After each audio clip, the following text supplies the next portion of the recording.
Assalamualaikum warahmatullahi wabarakatuh. Hai anak-anak, hai semuanya.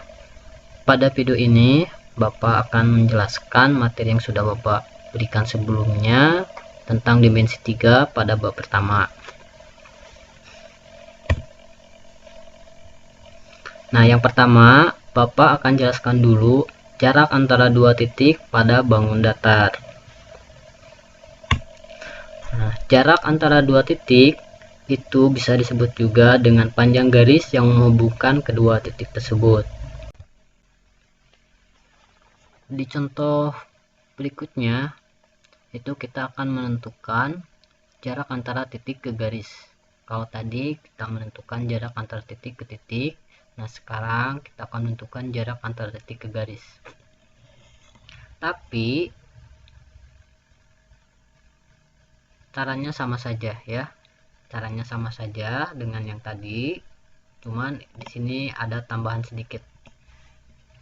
Contohnya seperti ini, misalkan ada di contohnya itu ada segitiga sama sisi seperti ini ya. Nah, segitiga sama sisi ini panjang masing-masing sisinya adalah 6 cm. Dan di sini ada keaksen ya, tambahan di sini ada keaksen itu sebagai titik tengah garis LM ya. Nah, yang ditanyakan di sini adalah jarak titik K ke garis LM. Kalau tadi jarak titik ke titik, sekarang jarak titik ke garis, tetapi sama saja, gak jauh beda ya. Nah, bagaimana cara menghitungnya? Cara mengerjakannya, pertama kita cari dulu titik keduanya. Titik pertama adalah K di sini ya, dan titik keduanya itu yang belum diketahui. Nah, titik keduanya itu adalah titik yang ada di garis LM tentunya ya. Nah, tetapi titik yang mana di garis LM ini? Ini banyak sekali. Di sepanjang garis LM ini adalah titik-titik yang akan kita cari ya sebagai titik kedua. Nah, di sini aturannya ini, di aturan Pythagoras ini, titik yang kita ambil sebagai titik kedua ya untuk jarak dari K ke garis LM ini adalah titik terdekat dari garis LM ke titik K. Itu yang akan kita ambil. Nah, di sini di soal ini di garis LM ini ya, titik terdekatnya itu adalah di K aksen di sini ya. Ini titik terdekatnya. Kalau titik L ini titik terjauh, dan titik M juga ini titik terjauh ya, dan titik terdekatnya di sini ada di titik K. Nah, terus titik terdekat ini selalu membentuk sudut siku-siku. Jadi sudut siku-sikunya ini akan selalu ada di titik terdekat di sini ya. Terus lagi, titik garis yang terbentuk dari titik terdekat ke titik K ini itu akan selalu membentuk garis tegak lurus. Tegak lurus seperti ini ya. Ini akan selalu membentuk garis tegak lurus. Kalau garis K aksen tegak lurus dengan LM, maka sudut siku-sikunya ada di titik K aksen di sini ya. Nah, dengan begitu kita baru bisa menghitung jarak titik K ke garis LM. Atau di sini karena kita sudah tahu jarak titik terdekatnya, itu kita bisa langsung mencari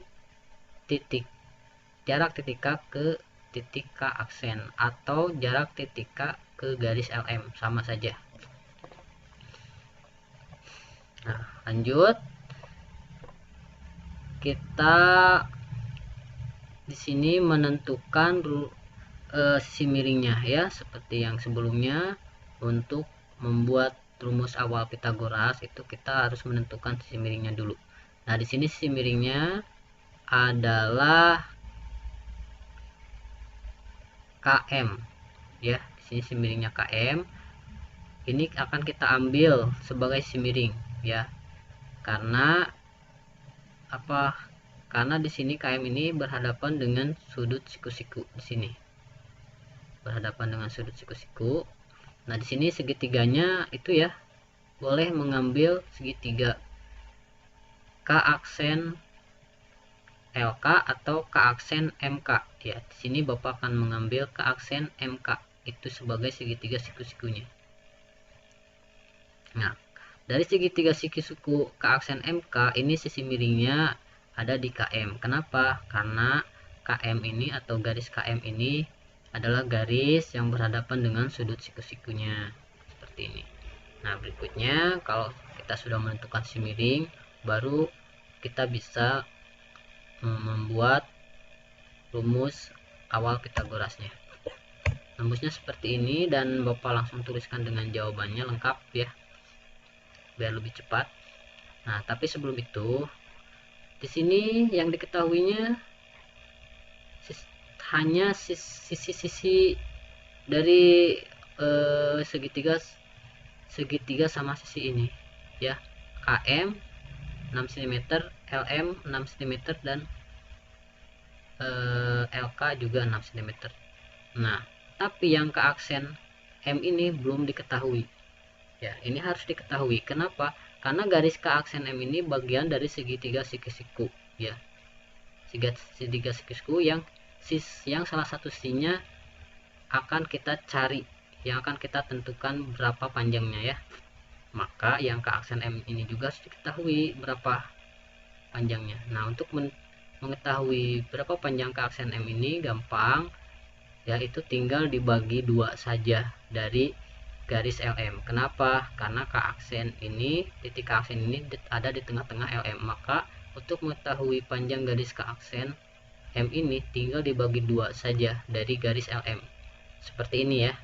Lihat, ke aksen M sama dengan setengah LM, setengah garis LM. LM nya berapa? LM nya 6, tinggal masukkan setengah dikali 6 atau 6 dibagi 2, sama saja, hasilnya adalah 3 cm. Nah, setelah itu baru kita bisa langsung menentukan rumusnya ya. Rumusnya seperti ini, rumus awal Pitagorasnya seperti ini. KM kuadrat sama dengan K aksen kuadrat ditambah K aksen M kuadrat. Nah, KM di sini sebagai sisi miring ya, dan K aksen sebagai sisi lain, dan K aksen M juga sama sebagai sisi yang lain. Nah, harus ingat ya, di ruas kiri ini itu harus sisi miringnya, dan yang sebelah kanan sisi yang lain. Nah, langsung turun ke bawah, kita langsung masukkan nilainya. KM di sini berapa? Di sini KM sisi miring kebalik ya. Kalau tadi sisi miring belum diketahui, sekarang sudah diketahui. Tidak apa-apa, nanti Bapak akan jelaskan caranya. Nah, KM di sini berapa? KM-nya adalah 6 cm. Ditulis 6 kuadrat. Kenapa? Karena di rumusnya ada kuadratnya ya. Sama dengan K aksen kuadrat di sini belum diketahui ya yang ini. Ditambah K aksen M kuadrat. K aksen M tadi sudah dicari berapa nilainya, yaitu 3 cm, tinggal kita masukkan 3. Nah, kemudian turun ke bawah. Di sini yang ditanyakan adalah K aksen kuadrat, K aksen saja. Nah, maka K aksen ini harus posisinya berada di KM, maka KM ini harus ditukar dengan K aksen posisinya ya, dibalik, ditukar. Nah, untuk menukar posisi atau untuk mengganti posisi atau untuk mengganti ruas, memindahkan ruas, itu ada aturannya ya anak-anak. Kalau di sini tambahan, maka kalau pindah ruas akan menjadi pengurangan ya. Nah, di sini di K aksen ini tandanya positif ya. Kalau di 6 kuadrat ini tandanya juga sama positif. Nah, kalau di 6 kuadrat ini pindah ke kanan, maka yang tadinya positif akan berubah menjadi negatif seperti ini. Dan begitu pun sebaliknya, yang K aksen juga kalau pindah ruas ya, itu sama akan berubah tandanya menjadi negatif seperti ini. Oke, ini sudah dibalik seperti ini, tetapi ini ada yang belum selesai, ada yang belum selesai. Kenapa? Karena di sini di kakak aksen ini ada tanda negatifnya. Nah, ini tanda negatif ini harus dihilangkan. Kenapa? Karena yang dicari itu adalah K aksen, bukan negatif K aksen ataupun negatif K aksen kuadrat ya. Nanti kuadratnya juga akan kita hilangkan. Tetapi kita sebelum menghilangkan kuadrat, kita hilangkan dulu ini negatifnya ya. Kita hilangkan dulu negatifnya. Kenapa? Karena kalau kita menghilangkan dulu kuadratnya, nanti untuk menghilangkan negatifnya susah. Nah, sekarang kita hilangkan dulu negatifnya. Nah, cara menghilangkan negatif di sini ya, itu caranya dengan mengkalikan dengan negatif lagi. Kakak aksen kuadrat dikali negatif, dan jangan lupa kalau yang di ruas kiri dikali negatif, yang ruas kanan juga harus dikali negatif seperti itu. Ini kalau dikali negatif kali negatif hasilnya positif. Ini juga sama, kalau dikali negatif positif, dan yang 3 ini kalau positif dikali negatif hasilnya negatif. Jadi seperti ini ya anak. Nah, kemudian kalau sudah menghilangkan negatif, berikutnya kita tinggal menghilangkan yang kuadrat ini. Untuk menghilangkan yang kuadrat tadi sudah Bapak jelaskan, tinggal menambahkan akar saja. Nah, kalau di sebelah kiri diakarkan, jangan lupa yang kanan juga harus diakarkan. Kita harus adil ya. Konsep matematika itu adalah konsep keadilan ya. Nah, di sini ada makna yang paling berarti, ada keadilan di sini ya. Kalau yang kiri diberi, di yang kanan juga harus diberi. Nah, di sini tinggal dicoret, tinggal dihilangkan akar kuadratnya, akarnya juga akan ikut hilang, dan jadi K aksen saja. Dan yang kanan itu belum bisa dihilangkan ya, karena di sini ada 2 suku yang berbeda ya.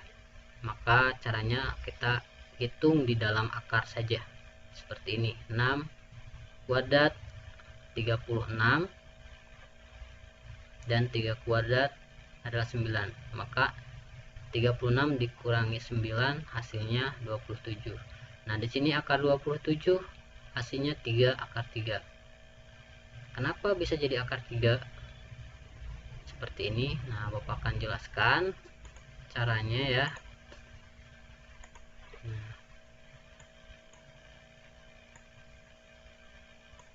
akar 27 ini kita pecah menjadi 2 bagian.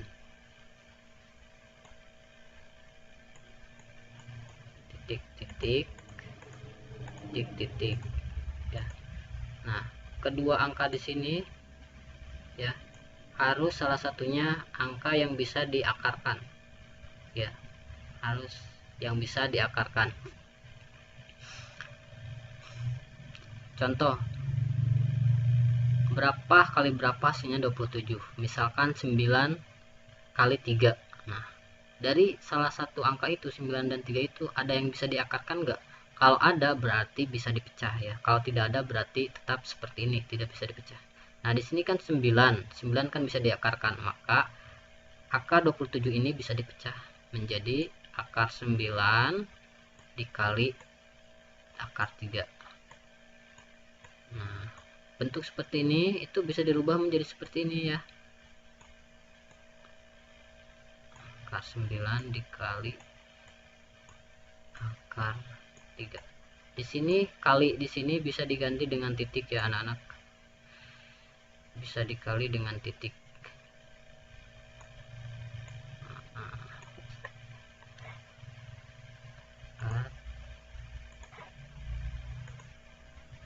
Kali di sini bisa diganti dengan titik.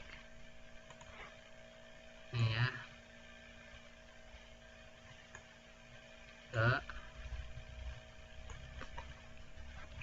Nah, akar 9